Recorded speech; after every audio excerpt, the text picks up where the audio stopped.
Remember last year's amazing trip? That cute first birthday party? All those photos, all those memories can be freed from your phone with a Shutterfly photo book. Rediscover and share your favorite moments with those you love. You'll be amazed how easy it is to make a photo book with Shutterfly and enjoy it for years to come. Get 40% off orders over $29 with code POD40 at Shutterfly.com and make something that means something. This episode is brought to you by Amazon. Sometimes the most painful part of getting sick is the getting better part. Waiting on hold for an appointment, sitting in crowded waiting rooms, standing in line at the pharmacy, that's painful. Amazon One Medical and Amazon Pharmacy remove those painful parts of getting better with things like 24/7 virtual visits and prescriptions delivered to your door. Thanks to Amazon Pharmacy and Amazon One Medical, healthcare just got less painful.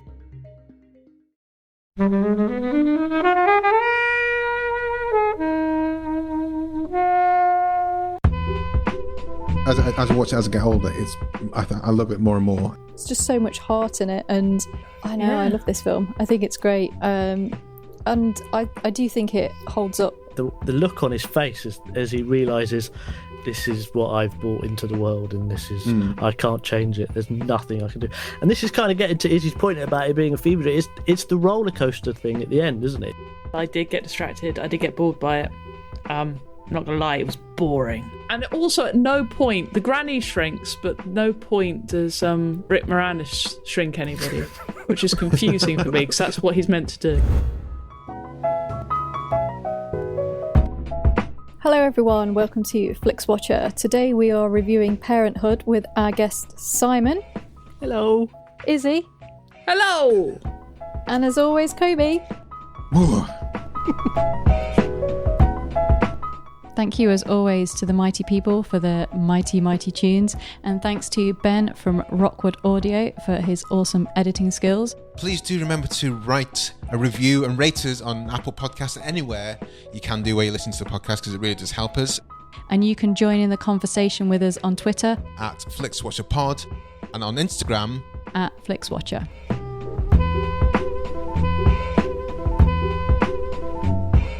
Hello film fans, welcome to this episode of Flixwatcher podcast. Joining us remotely today we have Simon and Izzy. If you'd like to say hello to our listeners please, and tell them a little bit more about who you are and what you do please. I'm Izzy. Hello. I am a historical children's author.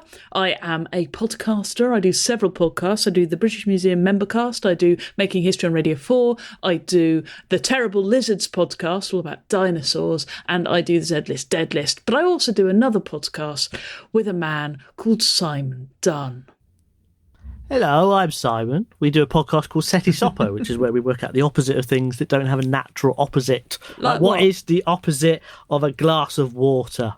The opposite of a glass of water is a cat litter tray. Oh, yeah, that's true. Nice. It is. You should write that down. Do people ever confront your determinations? All the time. Oh, yeah. In intimate detail, they will tell us why we're wrong. Yes. And you know, they're often right. We do just make it up as we go along, but once the gavel's banged, Simon has a shop on Etsy because he makes some like bowls and wooden instruments, and he has made himself a judge's gavel because he wanted to seem important, which is probably why we started the podcast. And so he bangs his gavel. Once his gavel is banged, there's the gavel. There it is. That is the end of the show. I mean, that is the decision made. Occasionally, he drops the gavel halfway through the discussion, and whatever we've just said is the opposite, and there's a few on that on our wiki. But if you go to setisoppO.com, which is opposites backwards, setisoppO.com, you can read our wiki and find out what the opposite of things is, or even go on Facebook and ask us, do a suggestion, and we may do the opposite of that. You also said you're an author, a historical kids author, Letty Pegg. Tell us about that. The Unstoppable Letty Pegg is it's a book all about a little girl whose mum's a suffragette and her dad's a policeman, and she is trained in the book by Edith Garrod, who's a real life woman who's only 4'9". She was trained in the cunning art of jiu-jitsu, because the suffragettes trained in jiu-jitsu at this time in 1911 London. Did they actually do that? Yeah. Oh yeah. Okay. They were actual terrorists. I thought that was related to your one of your sidelines. No, it is. I do jujitsu. I do do jujitsu. I do. It's true. I am a dark blue in jujitsu, which is one below brown belt. So I throw men over my shoulder and pretend to break their arms, whereas the suffragettes threw men over their shoulder and actually broke their arms. So, they were a bit cooler than me. They also whacked policemen around the head with clubs. Not something your I worlds would collided, recommend. didn't they? Where you were doing an episode of Making History about jiu-jitsu and suffragettes, and then it just in my dojo, and then it got retweeted on Twitter, and an editor at Bloomsbury just said, "Oh, would you like to write a book about this? Or that would make a great book." And I went, yes, it would. Let me write it. And the foolish lady let me. So, but it's been going really well despite lockdown. Are you sure you want me to do this? Because I'm starting writing. Are you sure should I continue writing these words? That's fine. I'm trained in writing. It's fine. But yeah, no, it's been going really well, and it's one of the nicest thing about lockdown is people sending me photos of. That sounds so wrong. People have been sending me photos of children, but reading my book and enjoying it. And in lockdown, because it is educational, because these are real events that did happen. I mean, Winston Churchill is in my book as a baddie. But it's one of these sort of weird times, and it's really fun as well. You really appreciate it when you're watching films. You start to sort of see more about the plot and how things are structured. And when you're writing a book, it's a similar process. As Simon knows, because he's an author too. I remember rewatching Mary Poppins like a few years ago, and had been the first time in like a decade since I've seen it. It's like, oh, these are suffragettes. I really didn't have, when you're like 5 or 6 or sub 10, you just have no idea that votes for women was actually a real thing. And it's like, it's proper scary. I mean, they were much more violent. Suffragists were the peaceful, friendly ones with the signs. The suffragettes did have the signs too, but they also had the explosives. They also cut wires. They burnt down buildings, railway stations. They were smashed up. Pieces of art. They were banned from the National Gallery. All women, not just suffragettes, but all women were banned from the British Museum. In order to enter the British Museum as a woman, you had to have a letter from a respectable man or have your husband with you. Fucking hell. Yeah. Simon, tell us about your most recent book. Oh, now that's a question. Normalverse, yes, it's a trilogy. It's a sci-fi comedy book in 3 parts, which they often are. I don't know why. It just seems to be the way. He doesn't do self-promotion. So we are talking. This is your choice this week, isn't it, Simon? This is Parenthood. Yes. Can you tell us why you chose it and give us a synopsis in less than a minute? Well, I chose it because I was looking through the list on Just Watch, which is a great site, and you should go and see it, of course. And Parenthood just sort of leapt out at me, and I thought, why haven't I watched that since I first watched it? And then I realised Ron Howard directed it, and I thought, well, why haven't I watched that since I first watched it? And then I found out that it was written by 2 of my favourite writers, Lowell Gantz and Babaloo Mandel, who wrote some of the best films of that period, like Spies Like a Splash, City Slickers, League of Their Own, Mr. Saturday Night. And I thought, okay, why haven't I watched this film they do League of Their dozens Own? of times? Yeah. Did Penny Marshall just direct it? I thought she wrote it for some reason. Okay. Yeah. And so I thought, why haven't I watched this dozens of times? And it was an excuse to watch it, so I watched it.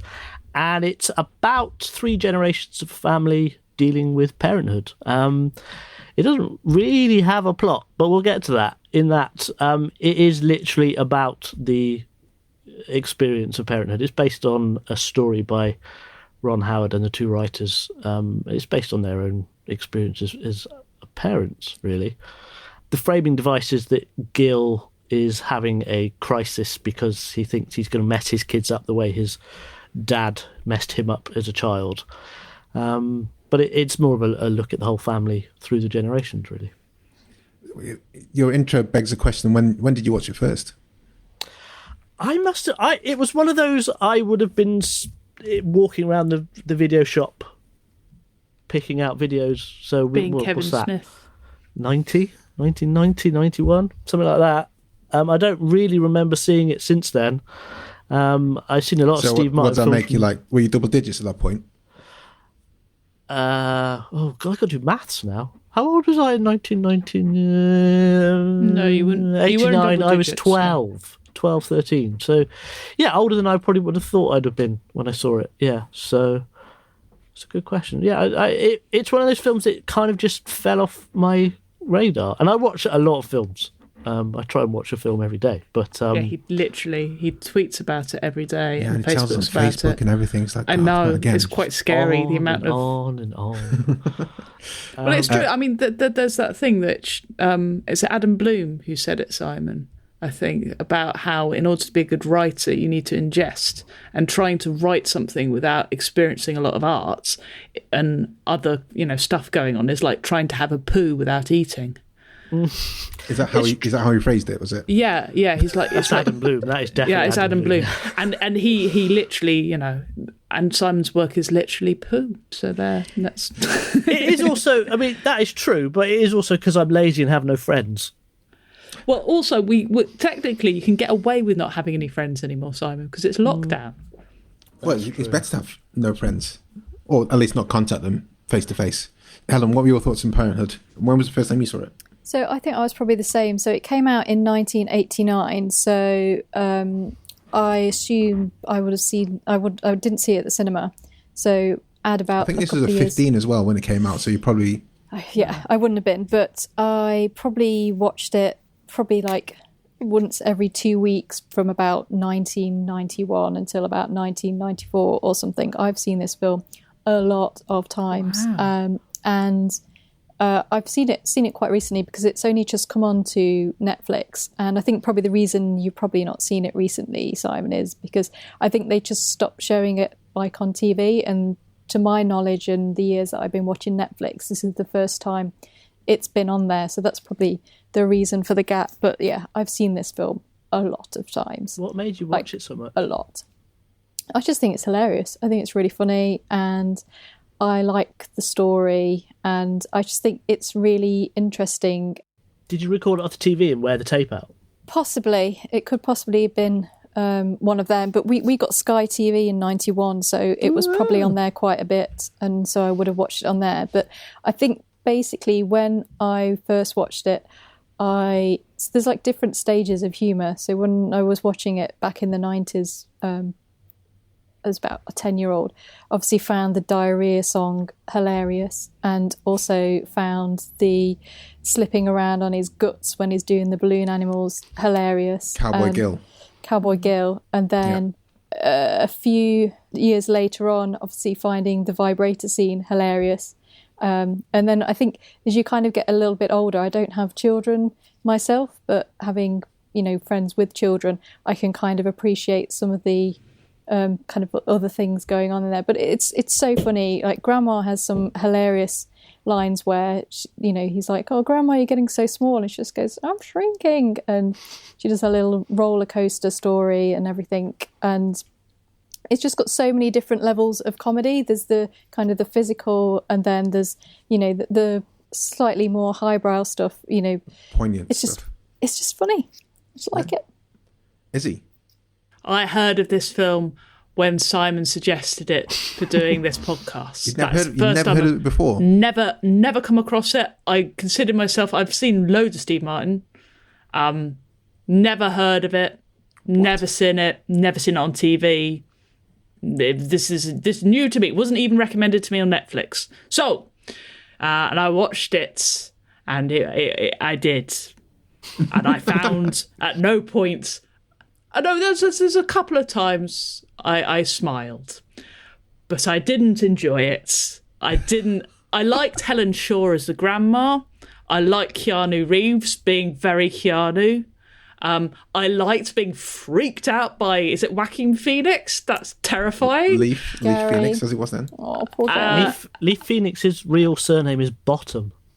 Yeah, something. Anyway, and so that was weird. Did you recognise him before? No, I recognised him as somebody I knew. Recognised him. I thought that kid looks like a serial killer. I thought he was excellent. Why do I know in this film? Yeah, no, it's really good. The really phone well call cast. To his dad is heartbreaking. Yeah, and his acting in that is just. You can see he was going to go on to do other things. But even his reaction to his pornography getting discovered, I thought was quite genuine and good. But there's nothing about this film. I think it's not the film's fault. I just think there's nothing new in this that I haven't seen somewhere else in a sitcom. and that's ruined it. It's a bit like reading Jane Austen. Like, Jane Austen's a brilliant writer, and you read the book, there is nothing new in this that I haven't seen before. Like and reading Emma after having seen Clueless loads exactly, of times. and as a result, it never caught me out. It never got me by surprise. Even because I've watched a load of blooming, Christmas films that have been made in the noughties, things like About a Boy, the end scene with the nativity was kind of ruined because like, well, that's going to happen. There's nothing, and it's not its fault. I'm not blaming it. I'm just saying, meh, is how I felt watching the whole thing. And I think it's unfair of me, but it's the wrong time to watch it. It's like when people discover Seinfeld these days. It's like, oh, yeah, they've seen it all Friends before. But yeah, exactly. It's all been borrowed elsewhere. I'm like Helen. Although I would have seen it on terrestrial TV because I didn't have Sky. We weren't. Our parents thought that was a waste of money, even though we begged to watch RoboCop on Sky and this and that. RoboCop was one of the first films I rented, and I was like 8 years old. We have got an episode on RoboCop where we discuss at what age we were when we first watched it, and everyone was far too young.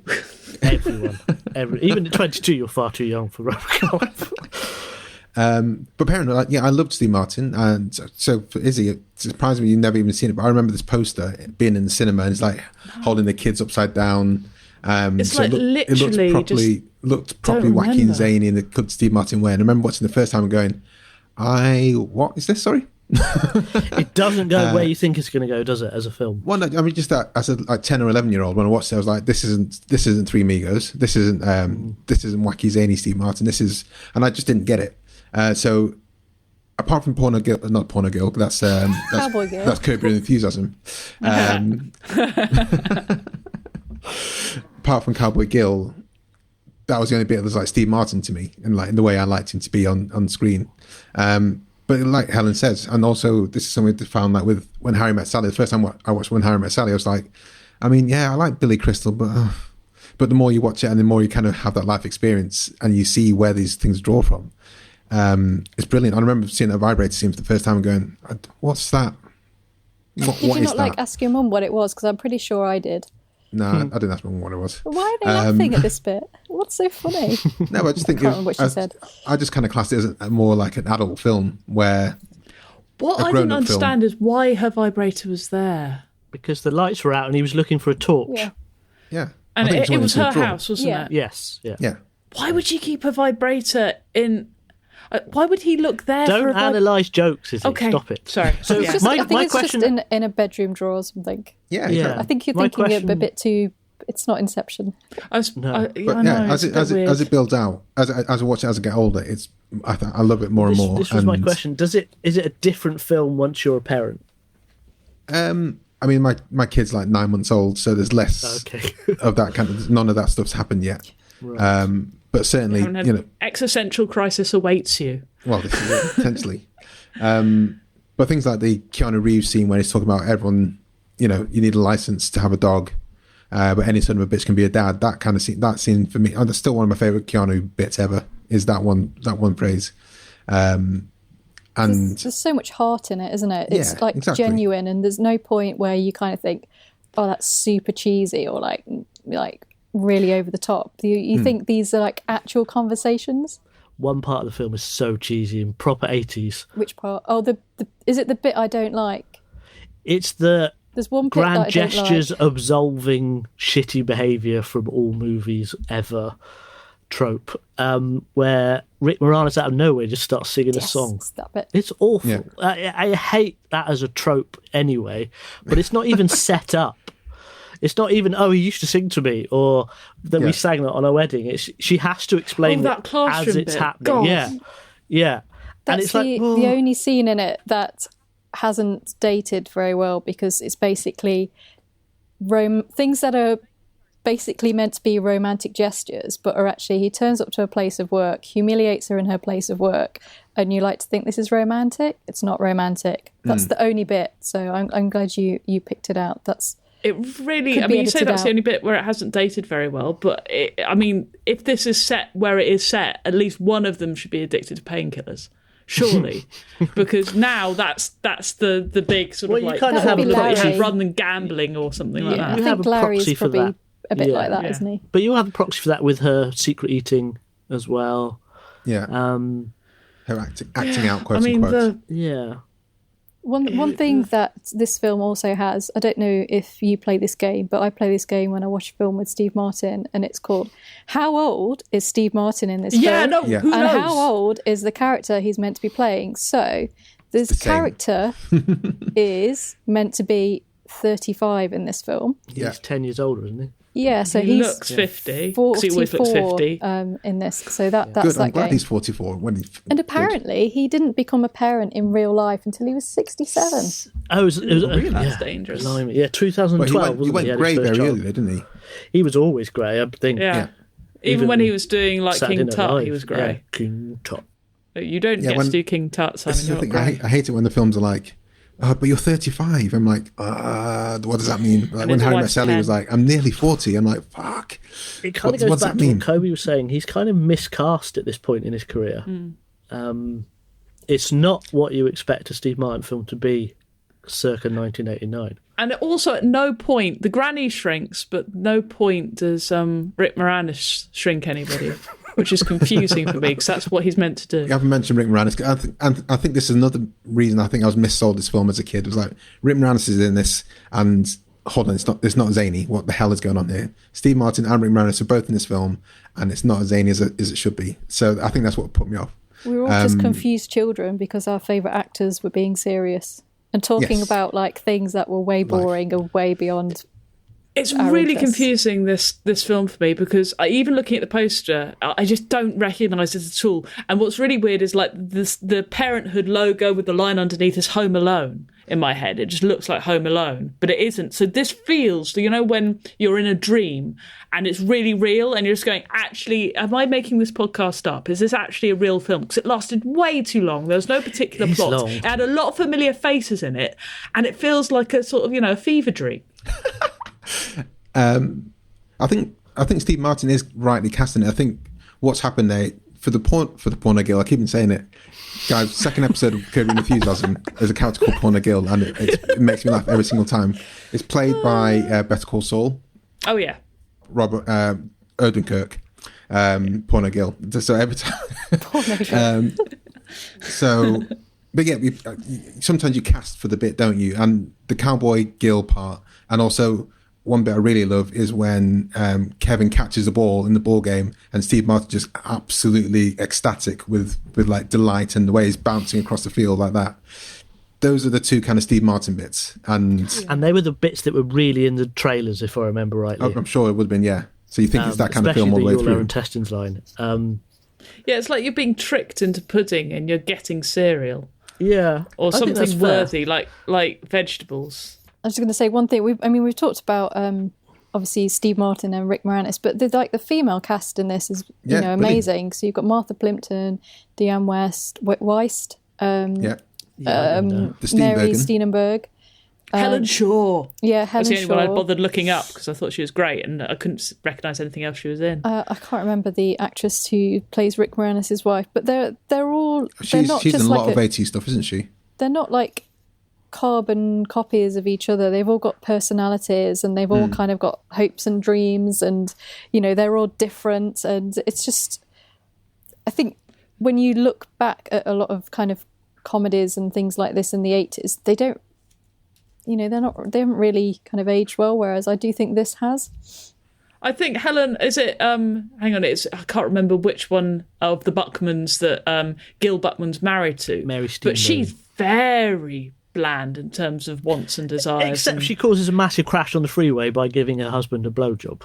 Which felt Which really is one of the like better out of cartoon the Kevin jokes. Smith film, not this film. Do you know what I mean? It just feels like yeah. a fever dream. It's all mixed up. Like, Yeah. what the hell is that doing in this film? And it's like not believable. Well, it's also not believable, in fact, that it causes a car crash. So in the act of like doing it isn't possible. So because that two wouldn't car happen. crashes in this film. One's by a young kid who's, doing a hot rod thing, and then the other's by a man receiving a blowjob. It doesn't sound like a family film about parenthood, which is what this is about. And it's not a family film, though. It's not. That's why it's a 15, isn't it? It's about the roller coaster ride of being a parent. But it should be, because that's how it's marketed. Well, this is, again, how do you market a film in the late 80s like this? I don't think you can. I wouldn't know how you'd market it today. It's kind of a Netflix film. You talk about Larry. Someone touched on Larry and his story as well. That's a dark side of things. Well, he ends up going to Chile to die, doesn't he? And Grandad, that Jason Robards scene where he realises that his son is just going to piss all over this brilliant plan, and it just the look on his face as he realises this is kind of it. This is what I've brought into the world, and this is I can't change it. There's nothing I can do. And this is kind of getting to Izzy's point about it being a fever dream. It's the roller coaster thing at the end, isn't it? It's the whole. This isn't a plot. This is just a series of crises and events that you either survive and do well at, which I loved that Cowboy Gill worked. I loved that worked because I remembered it not working. And I remember it being embarrassing, but when I watched it this time around, I just thought, I just loved that he actually kind of pulled it off at that point. And that was a real, and I think, this is going to go where I think it's going to go from now on. But it doesn't. And it's kind of, you will have wins and you will have massive losses. It's kind of the message, you can try as much as you can, but basically you just kind of like have to do your best and hope for the best. And they might turn out all right. They might not. They might turn out and that's just life in general, isn't it? Yeah, and the little kid who's like walking around ramming everyone with his head. Like, how does he turn out? He was my favourite kid, I think, out of all of them. Who was? Yeah, Justin, the naked cowboy child. Yeah, he'd like to bump his head on things.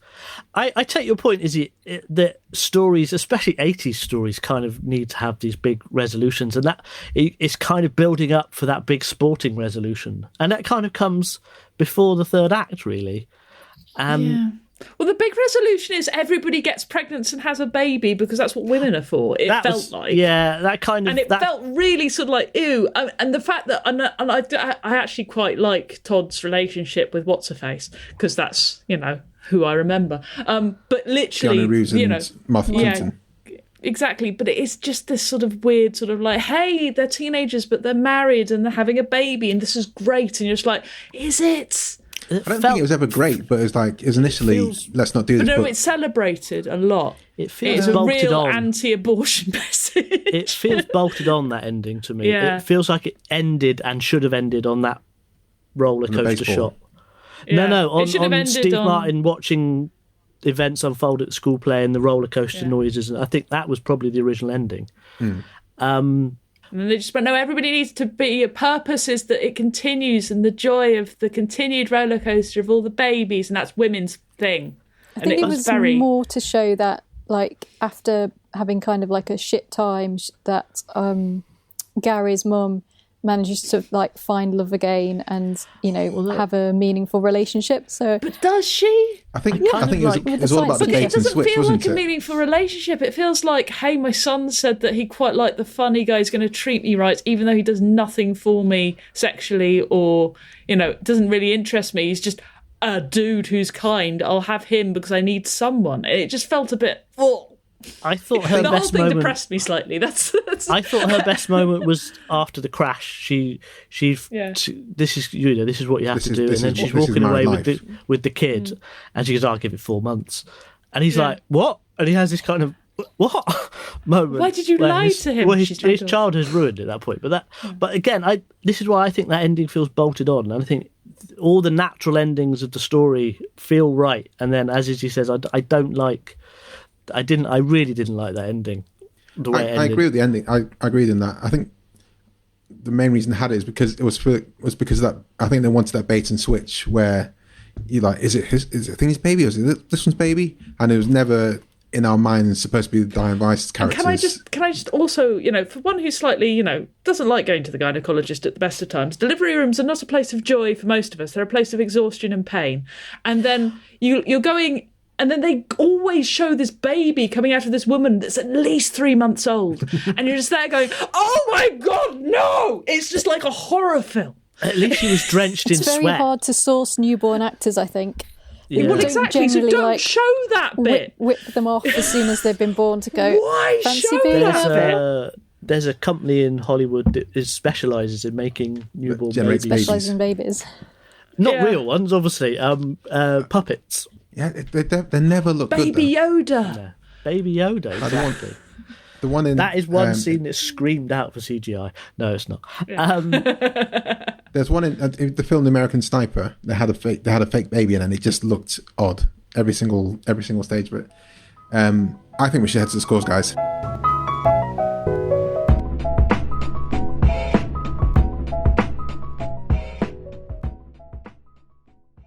I'm Sam Clements, host of the 90 Minutes or Less Film Festival, another podcast in the Stripped Media family, a podcast that celebrates movies under 90 minutes long.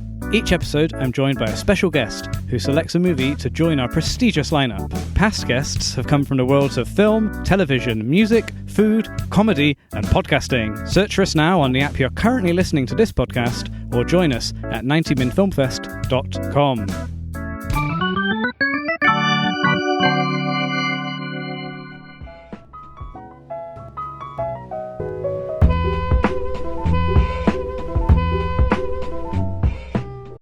Imagine what's possible when learning doesn't get in the way of life.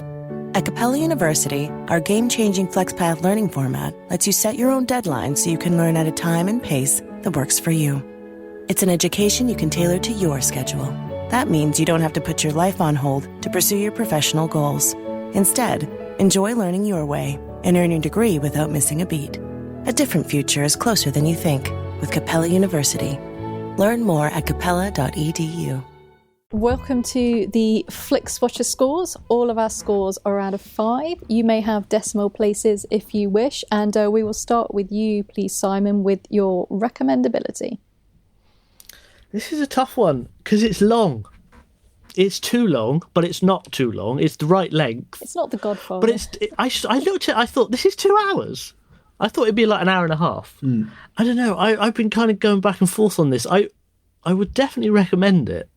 But I don't know how I would recommend it. Would you recommend it to me, out of interest? No, I think you'd hate it. I think you'd hate it. But I picked it not remembering what the film was. Yes, I would recommend this film, but I would selectively recommend it, I think. It's more mid-career Steve Martin than early career Steve Martin, and it still kind of is time span in his early career. It's probably one of the first ones where he went into LA Story and from there onwards. But I don't know, 3.8 I think. Is he? I wouldn't. I don't know who I'd recommend it to. That's the thing. Because the danger is you don't want to recommend it to anybody you have to sit with to watch it. Like, you can't recommend watching it with somebody and then go, hang on, these are old gags. And it's not its fault because everybody's seen every single sitcom where, so I'm going to go like 1.5 just because I imagine there might be somebody out there. Maybe people I hate. I'd recommend it to people I hate. I didn't Can think I it was pick going up to on be Izzy's rated that low. sitcom point? Sorry? Can I pick up on your sitcom point? Yeah, of it course is a sitcom. it is, isn't it? But a year later, they twice, turned it didn't they? into a sitcom. Yeah, with Leonardo DiCaprio. What? Yeah, it lasted 12 episodes, and then in about 2010, they did 6 seasons of one, more of a comedy drama at that point. I'd recommend it to gullible John Wick fans and ruin Keanu Reeves. Keanu for them. Yeah, but that was a weird year. That year that came out as a sitcom, there was 3. Every network had a sitcom based on a film that year. Uncle Buck, Look Who's Talking, Ferris Bueller. Ferris Bueller's going to say it was one. And Parenthood. None of these seem to have lasted, have they? It's almost like it wasn't a good idea or something. Helen, Parenthood recommendability.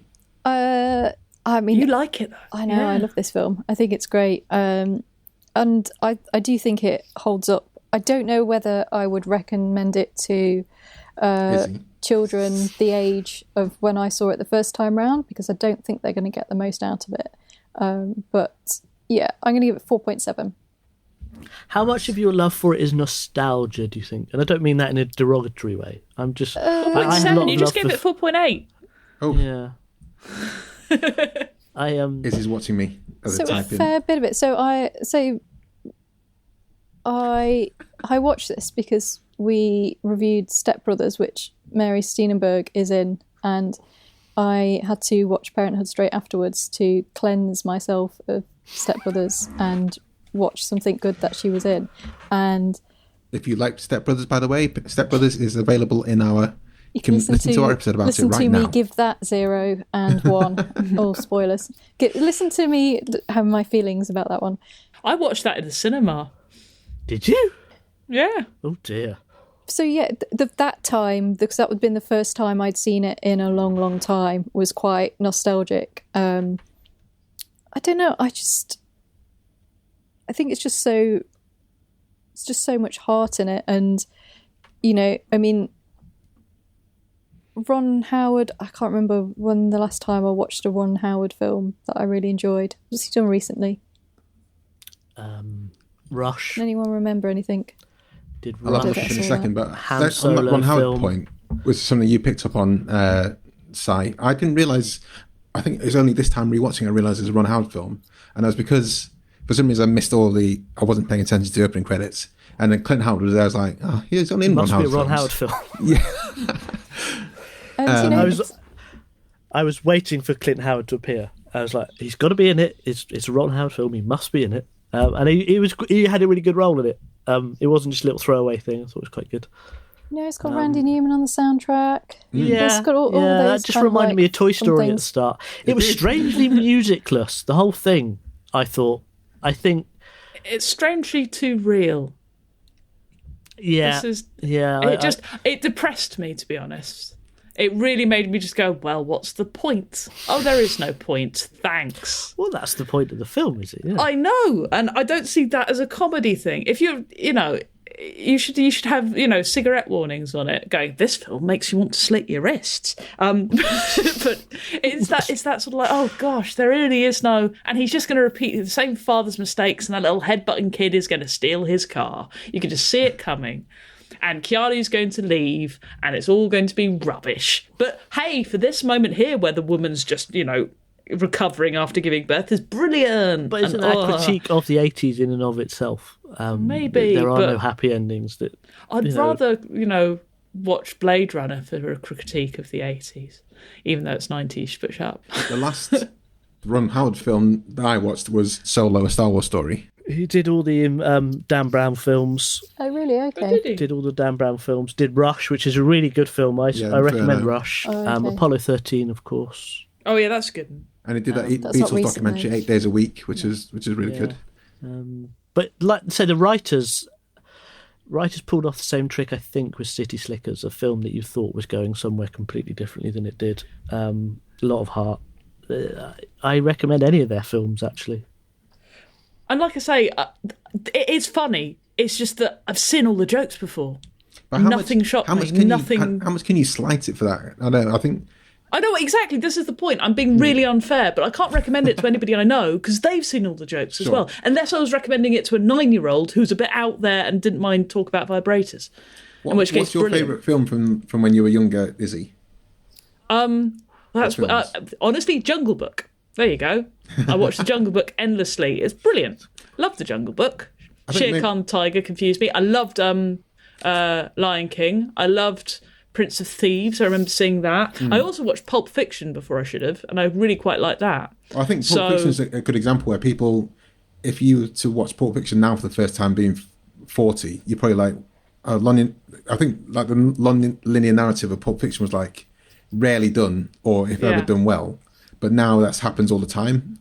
And I think you can't, if you were to see Pulp Fiction now for the first time and say, oh, they did it all the time now, I think that's damning it in a way that's unfair, in a way. No, it's unfair, but it's an honest thing. So when you're looking at recommendability to people, you can't recommend somebody to go, hey, this is a comedy film. You have to go, oh, this is a comedy film from the 80s, and you'll notice the references that other things have picked up on it, and look how celebrated it is.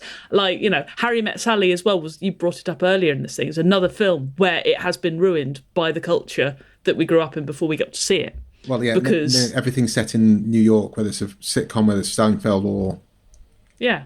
But everything is, the jokes are familiar, not only because everybody references the jokes before they're even made, but also because, they've been done again and not as well. So I'm not saying that the film is bad. I'm saying watching it now is, when you've not seen it. And also it does feel like a fever dream. Should probably add that when Harry Met Sally, according to Flixwatcher, has not been ruined. Nope. We have covered that, and it's top reigning film. Oh, wow.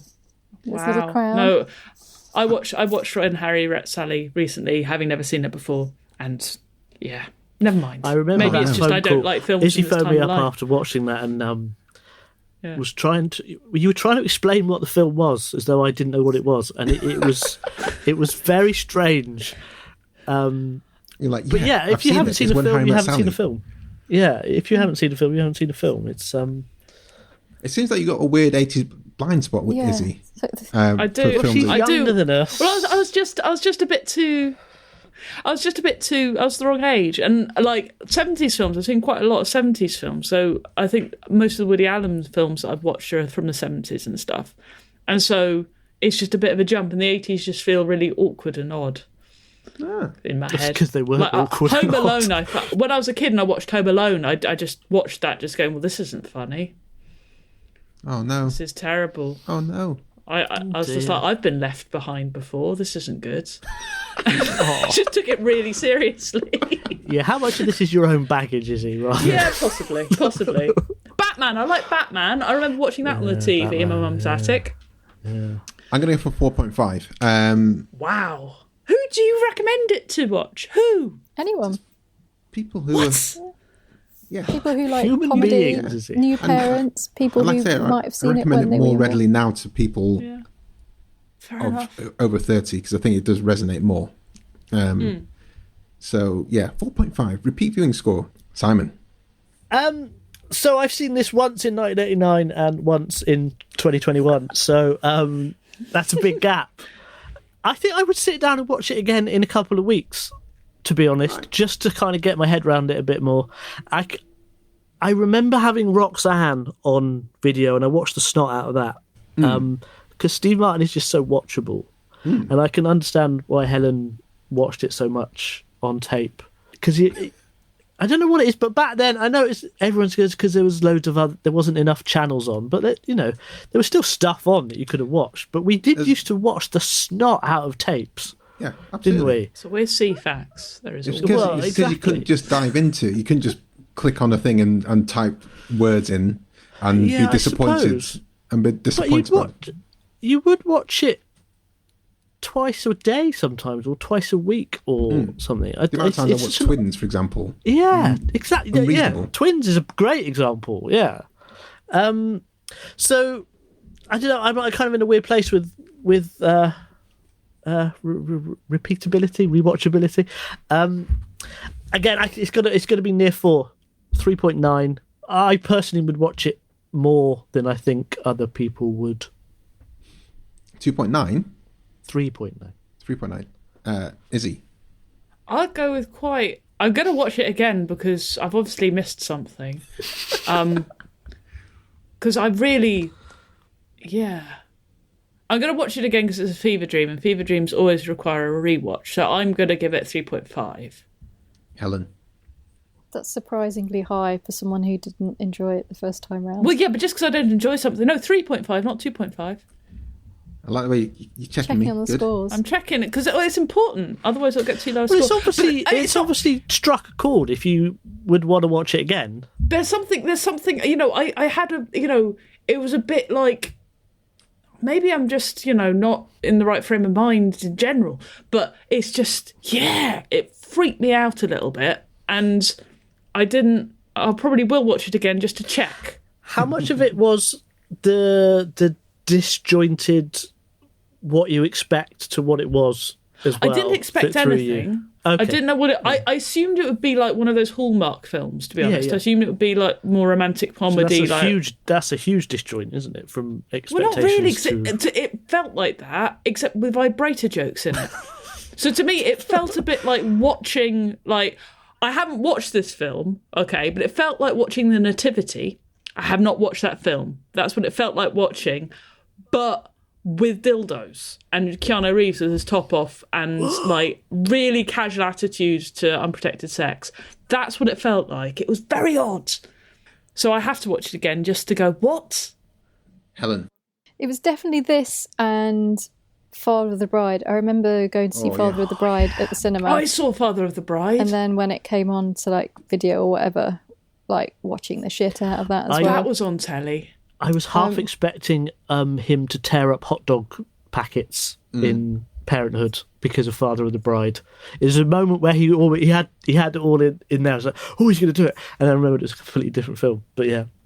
Which I haven't seen that in a very, very, very, very, very long time. So it'd be interesting to see whether I have the same reaction to this. I don't know how many times I've seen this. Too many to have counted. I'm going to give it a 4 because it's 2 hours. I always forget that it's 2 hours. It's one of those films where in the olden days of purely watching TV, when there was no streaming, when I used to see it on TV and you'd be quite happy to join it and kind of sit there and enjoy it, I probably wouldn't do that now with it being 2 hours and I've seen it lots. So a solid 4.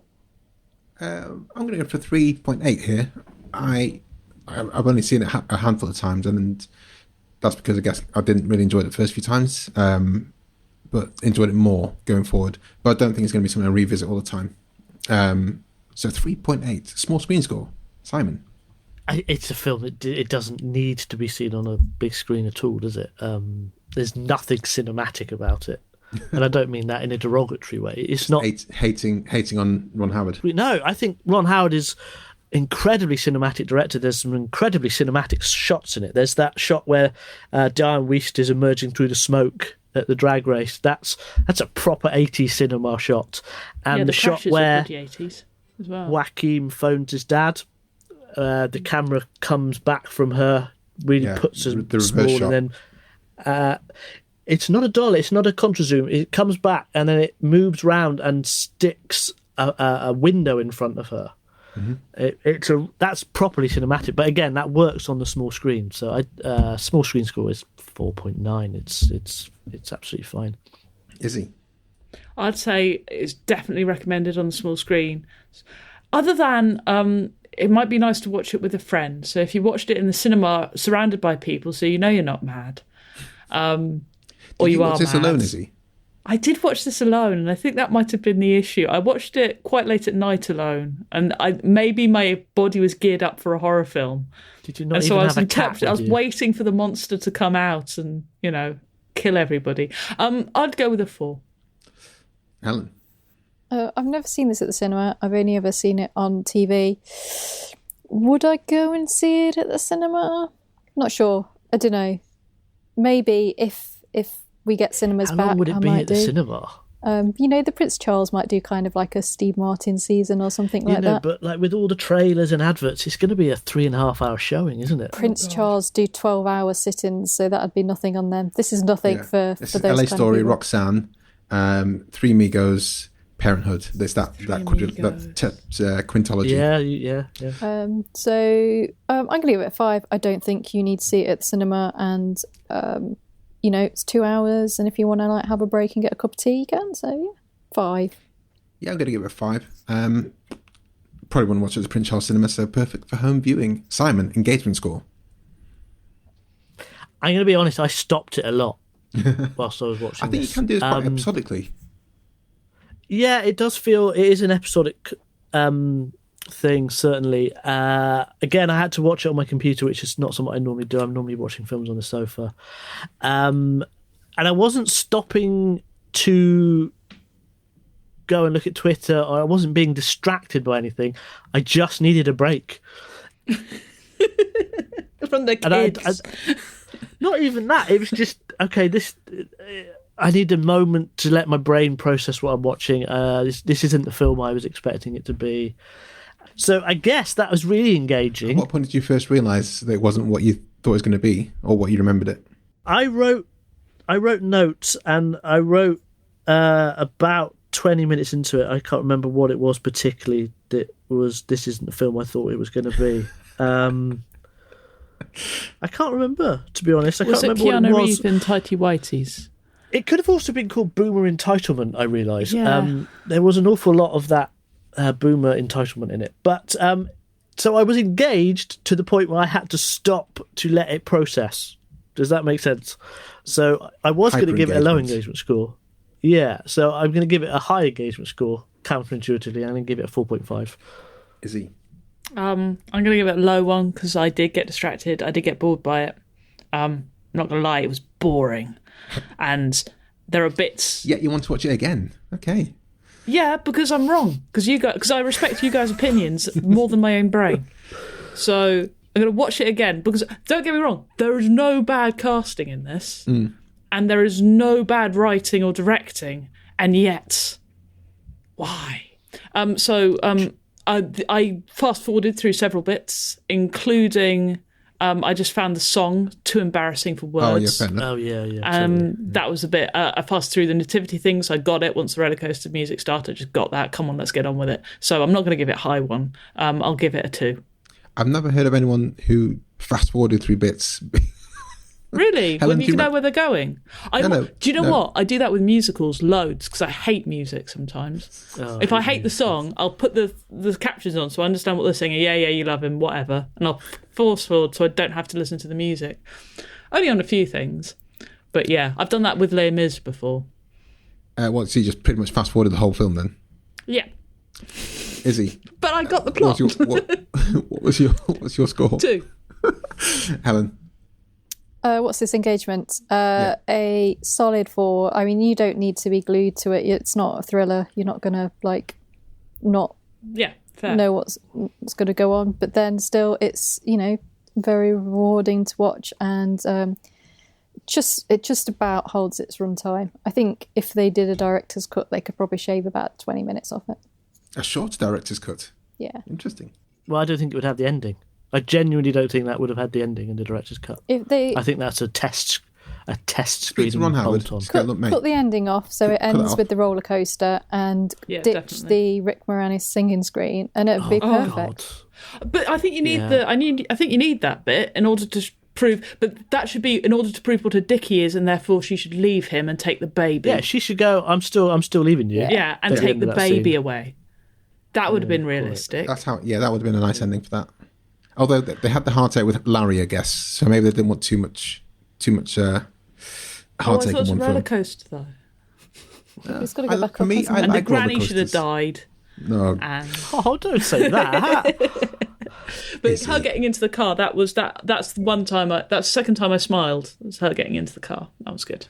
I'm going to go for 4.1 because I started watching it kind of thinking I can do some other things because I'd seen it quite recently, but then I kind of had to stop and rewind a bit and then just sit down and think, right, I'm going to watch it. So it had me in, even though I knew what the story was, even though I'd seen it quite recently. So I'm going to, 4.1, pretty high. And that gives us an overall score of 3.950000. Wow. Where does that rank with other films high around to middle. it? Okay, cool. Yeah, if you break the it's 4 fair. ceiling, you've done very well. I have a fact about the first Parenthood sitcom, if you want to hear it. Go on. Sure. Joss Whedon wrote most of it Wow. when he was still doing sitcoms. It kind of feels like it could be a Joss Whedon thing, doesn't it? No. I can see why they've tried to make it into a sitcom twice. Yeah, because it is a sitcom. Yeah, I mean, It's a 2 hour it sitcom. probably looks at Modern Family. they're and gone, sitcom hold on, writers. we've That's done where that. they came from. So let's head to Twitter. Just for everyone who's listening, do follow us on Twitter. We are at Flixwatcher Pod. And the main reason to follow us, apart from the insightful banter that we kind of sometimes post on Twitter, is that we always shout out before we record and put a message like this one. We're reviewing Parenthood with Iszi Lawrence and Simon Dunn from setisoppO podcast. And though, guys, I put just setisopp. I incorrectly spelt your podcast name. SetisoppO. Opposites. Well, it is a daft word and a daft name for a podcast, it's so not don't worry very too much usable. about it. Yeah, so I'm glad you absolved me from that slight there. Have you seen it? Tell us your thoughts and your score out of 5 stars for an on-air shout out on Flixwatcher. So we had one response for this. Si, do you want to read it out? At Ben GLC, he said, "This is one of my all-time favourites. It's a criminally underappreciated film, and he gives it criminally 6 stars. He obviously doesn't understand your rating Doesn't system. know. But also, you missed out the first word in that. Yeah, he directed that comment to Izzy. I thought I would ignore that a little bit, but yeah, he did direct that comment to Izzy. Thank you. Yeah, very specifically to Izzy. That's because he's brilliant, and he's wrong about the film. Simon, Izzy, can you tell us where we can find you online, and then say goodbye to all the listeners? Sure, if you want to follow me, I'm at Iszi_Lawrence. That's ISZI_LAWRENCE. I'm on Instagram and Twitter.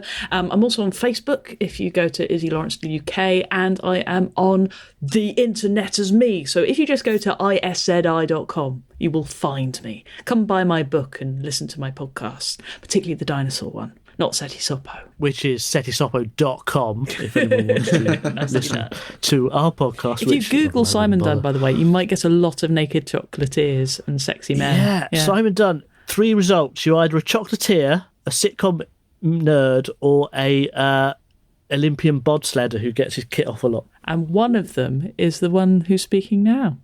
Well, yeah, I'm not the two of the best, to be honest. I'm not chocolatier, nor am I an Olympic. And I'm at Sidun on Twitter, and you can buy my books via my website or via any online vendor. What's your website? simondunn.me.uk. Thank you very much, guys. Awesome. Thanks so much for coming Bye. on. Thank you. Bye. Bye-bye now.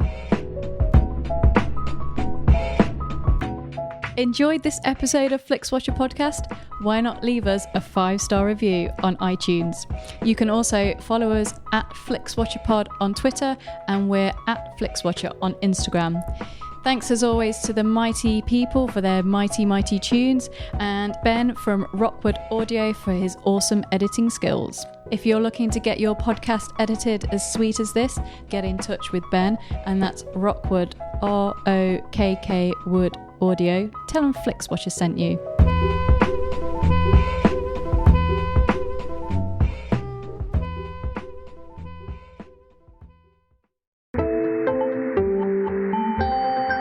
You just heard a Stripped Media production.